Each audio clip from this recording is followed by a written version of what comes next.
কেন দোয়া কবুল হয় না? মিলিয়ে নেন নিজের জীবনের সাথে, জাস্ট একটু মিলিয়ে নেন। খেয়াল করেন, আকলুল হালাল এক নম্বর শর্ত। Your income should be halal, your food should be halal, your drinks should be halal, your flat should be halal, your bank balance should be halal। চিল্লায় বলেন ঠিক কি না? এক লোক আবার চারপাশে শুধু দোয়া করে, ইয়া রাব, ইয়া রাব, ও রব, তুমি আমারে মাফ করে দাও, তুমি আমারে মাফ করে দাও।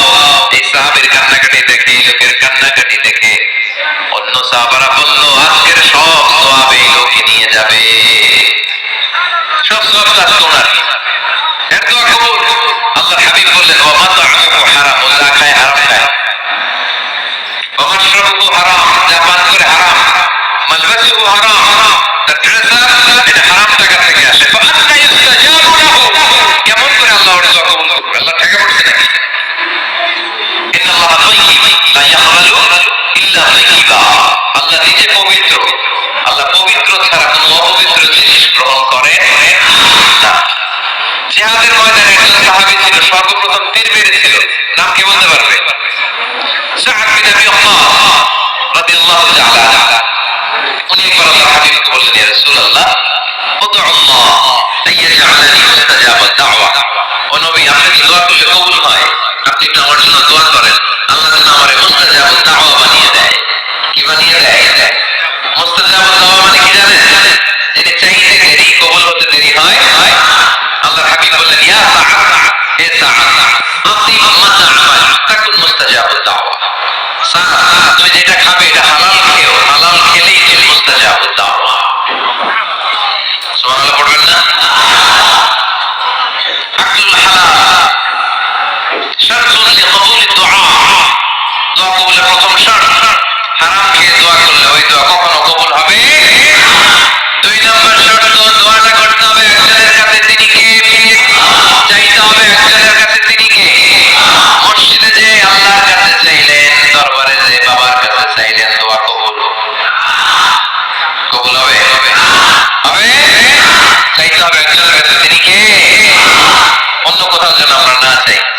মাজারে যে যাওয়া যায় না, মাজার জিয়ারতের জন্য যাবেন, যে সালাম দিবেন, নিজের জন্য দোয়া করবেন, কবরে শুয়ে থাকা লোকটার জন্য দোয়া করবেন, ওখানে কিছু চাওয়া যাবে? চাইবেন কার কাছে? দুইটা গেল শর্ত। তিন নম্বর, ইয়াকিন থাকতে হবে যে আমার দোয়াটা কবুল হচ্ছে।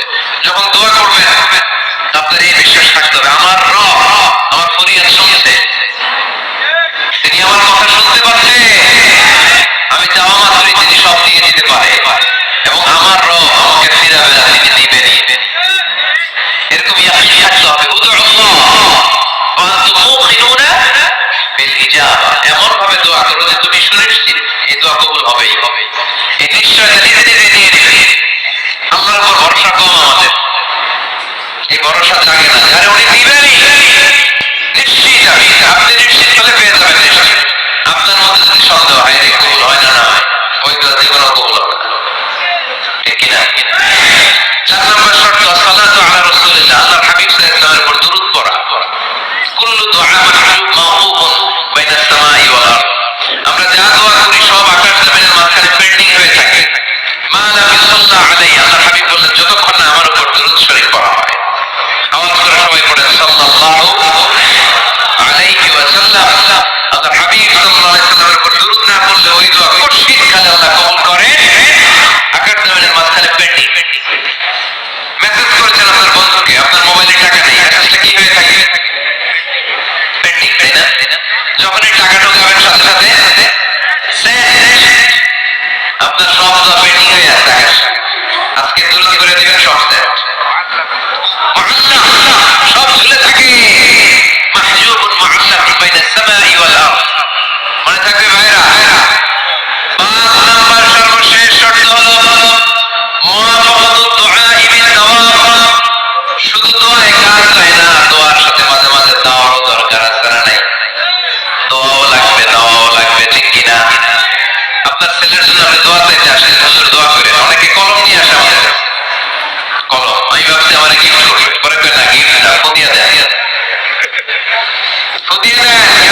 দোয়ায় কাজ হবে না, আগে পড়াশোনা করতে হবে, তারপরে দোয়ায় কাজ হবে, ঠিক কিনা?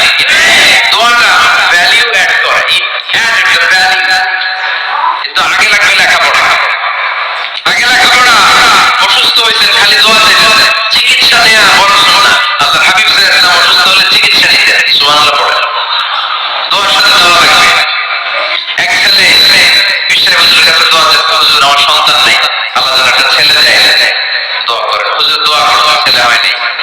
পরের বছর আবার দোয়া, হুজুর দোয়া করেন আল্লাহ যেন ছেলে দেয়, ছেলে হয়নি। তৃতীয় বছর এসে বলে, হুজুর দোয়া করেন, ছেলে হয়নি। বিশ্ব হুজুর মনে মনে কয় ঘটনা কি?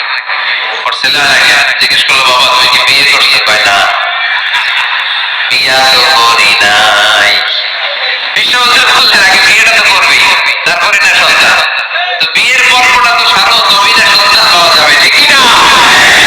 দোয়ার সাথে দোয়া লাগে। আলকামা বিশ্বনবীর সাহাবী, ইন্তেকালের আগে আলকামার জিহ্বা দিয়ে কালেমা বের হয় না।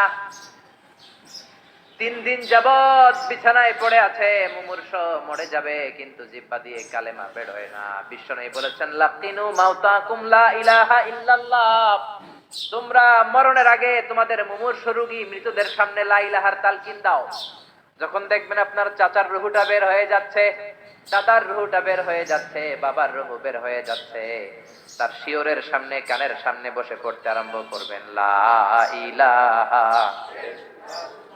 লা ইলাহা ইল্লাল্লাহু মুহাম্মাদুর রাসূলুল্লাহ সাল্লাল্লাহু। কিন্তু বলবেন না, এই কালেমা পড়ো, কালেমা পড়ো, কালেমা পড়েন, কালেমা পড়েন।